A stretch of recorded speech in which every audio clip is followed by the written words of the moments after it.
Hello everyone, it's Nama Ilon with Ear Training for the Soul, the place to train your ears to transcribe soul, jazz, blues, R&B, and some other stuff.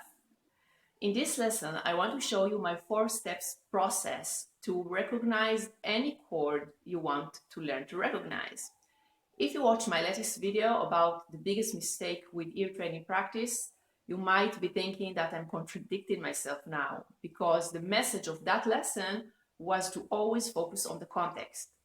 But I'm not contradicting myself, because the first and essential step that you should take before starting to recognize chord progressions is to learn 2 chords. You don't need more than 2 chords to start. And then when you can recognize these 2 chords, you can start building your chord progressions vocabulary. And then gradually expand your chord vocabulary by learning more and more chord progressions. To practice with me, you'll need your guitar, a timer. I usually use the timer on my phone, but I use my phone now to shoot this video, so I can't use a timer on this video. And some kind of recording device. It can also be your phone. The most important thing about the recording that it will be clear and you can easily recognize what you play. So it doesn't have to be a high quality recording device.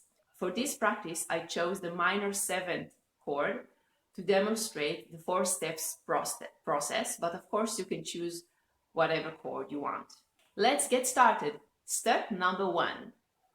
Step number 1 is all about observation. You need to observe the chord enough in order to be able to recognize it when you listen to songs. It might sound very obvious to you, but I saw many guitar players and other musicians that either skip this part or don't listen enough to the chord in order to be able to recognize it. I do the observation step like this. I play the minor 7 chord on each one of the 3 bass strings of the guitar and move it in some kind of a pattern. I can choose whatever pattern that I want. I can choose to move it in half steps or in the circle of fourth. If you know what that is, you can use the circle of fourth. Or you can just move it randomly over the guitar, over each string. The idea here is that you observe the chord on as many root notes as possible, and that you vary the way that you practice by changing patterns each practice, and that will make it more interesting for you and maybe even more challenging. I recommend assigning 1 or 2 minutes to each step, and please don't overlook the importance of using a timer. A timer is a strict deadline that will help you to be much more focused and also will help you get it done. I'll show you now how this step looks like. You can take the guitar and do it with me, or you can just listen to the video. Here is how it looks like.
To me, it feels just like meditation. I don't know if you ever practice meditation, but there are few mutual things between this kind of practice to meditation.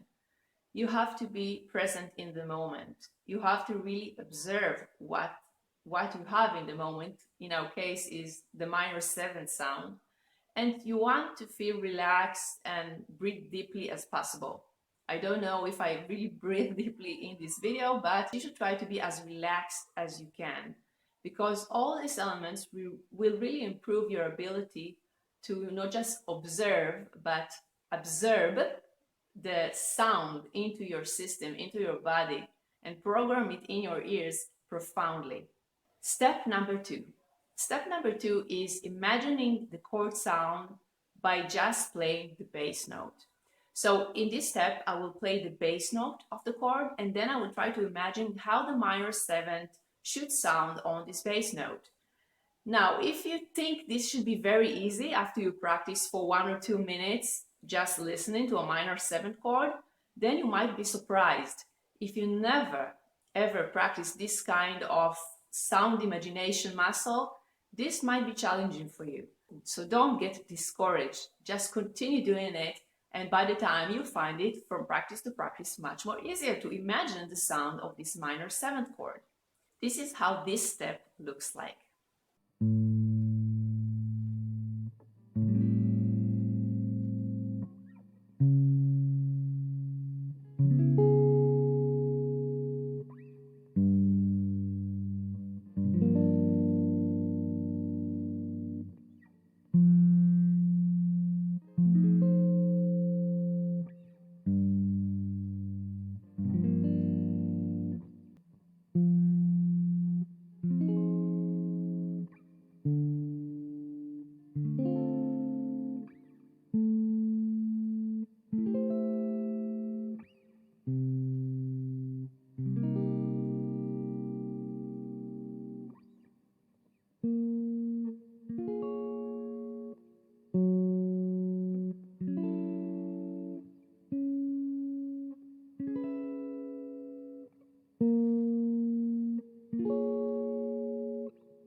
Step 3. Step 3 is recording your own minor 7th quiz. You will record 10 short and sweet chord progressions that have the minor 7th in them. They should be short chord progressions, 2 bars to 4 bars, and you should do it in the most easy and convenient way for you. So if it's more easy for you to record chord progressions that you play from songs that you play, do it. If you want to invent your own chord progressions, do it.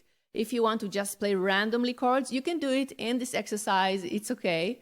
This should be easier for you than transcribing chord progressions that you never heard or you never played.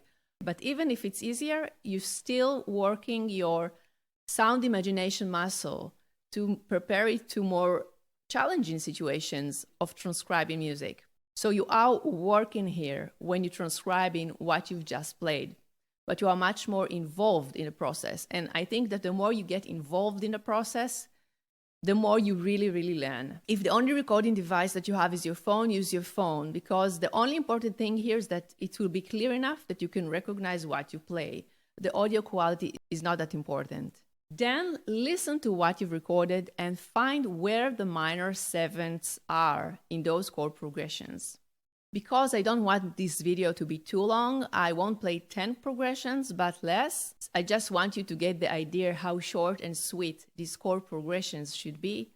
So you won't think that this is too much of a hassle, and you can just grab your phone and do this also.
The fourth step is recognize the chord in the real world. So this step is all about how easy it for you to recognize the chord, the minor seventh chord in our case, when you listen to songs that you never heard before or songs that you never played before. Maybe you heard them, but you have not played them. The best thing is to choose a slow song because you don't want to make it too challenging for you. If it will be too challenging for you, then you get frustrated and discouraged and quit practicing. And we don't want that to happen. Take a slow song, listen to the first 4 bars, and search for the minor seventh chord. If you don't find it there, try the first 8 bars.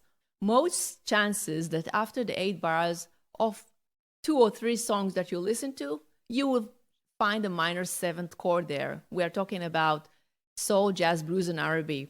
What are you going to do when you find something that sounds to you like a minor seventh chord? You'll take your guitar, search for the bass note, the lowest note of the chord that you can hear, and then play it on your guitar. Then play it again with the recording on the spot that you recognize the minor seventh there. If you feel that it doesn't sound exactly the same, you're probably right. It's probably not a minor seventh chord. If it sounds like a perfect match, you got it right.